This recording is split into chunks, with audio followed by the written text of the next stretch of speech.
Discovery before Monday is America winner and this is Georgia our TV part 2. Hello, I am Amanda Fino.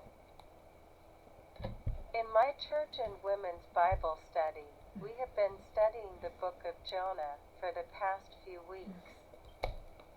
You may wonder why this famous kids' Sunday school book would have a bunch of Sunday sermons and a woman Bible study. You can listen to This is Jonah on CP Gal's World Vlog number 1 to listen to the book of Jonah, and you can see that it is more than just a children's story that you read in Sunday school when you were a child. Each and every one of us can relate to Jonah's story.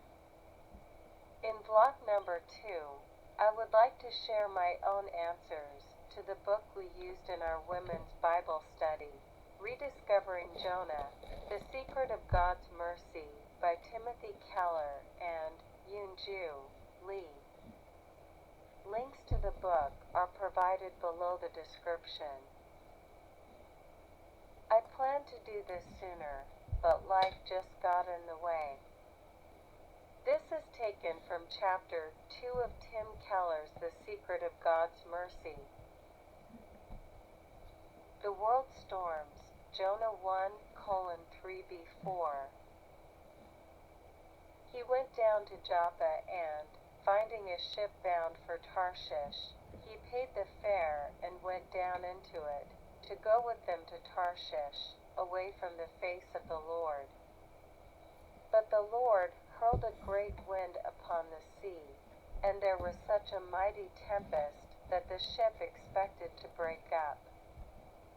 Jonah 1:3b4. What is the dismaying news? What are some examples of it mentioned in this chapter? My answer: it is obvious now that sins are a lot like storms. Sexual immorality, theft, murder, adultery, coveting, wickedness, deceit, sensuality, envy, and society from time to time. We each have that impact on us one way or another. Does that mean that every difficulty is the result of sin? If not, what does the Bible teach about the relationship between difficulty and sin? My answer: it is like being suicidal. You know what you're doing, but you don't care. Nobody will ever know. Difficulty is more like being born with cerebral palsy as opposed to mental illness. How were the results of Jonah's disobedience different from the norm? How does sin usually operate in bringing about its consequence? My answer: the problem is I see it way too often, and I'm almost 33. I have an exceedingly difficult past. Feel like I got more than I deserve, and I blame myself for some of it. Share some of your own experiences of sin that has resulted in storms in your life. How did you, or others, sin operate in causing different storms? My answer: over the years, I have walked through many storms in my past, yet I have emerged from them to see the bright sun. Amen. Read this quote: most often, the storms of life come upon us not as the consequence of a particular sin, but as the unavoidable consequence of living in a fallen, troubled world. P27, do you agree? What do you feel about this quote? My answer: yes, I have witnessed God's light through the worst storms I have experienced in my lifetime. Despite the dismaying news, what is the comforting news? What are some examples in the Bible? My answer: despite the fact that the Bible is full of Joseph, David, Adam, and Eve, it is the cross of Jesus Christ that stands out and saves us all. Amen. What do we know now that Jonah didn't know back then? My answer: I'm kind of sad that Jonah died before he knew Christ. If Jonah knew Christ, would he have run from God in the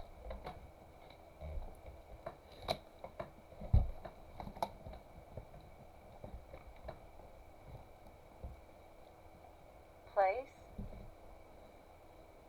In Jesus, there's mercy deep inside our storms. What are some of the storms of your life right now? What might be some signs of God's mercy inside your storm? What power of sin do you think God might be working to reduce through the storm? My answer: it is a question that everyone should pray about and ponder, looking into their own heart. Here is my answer to the questions. What are your answers to the questions? Thank you for watching this, and if you liked it, please give this video a thumbs up so we can get noticed on YouTube. Subscribe and hit the bell so we can stay updated. I would like to offer you my farewells and blessings in my own voice now. What did you do? Let me know if you are okay. Okay. I would like to go over every year. I covered, but right now we are really going now. And I remember they are still, and I owe you a wonderful and bad day. Bye for now.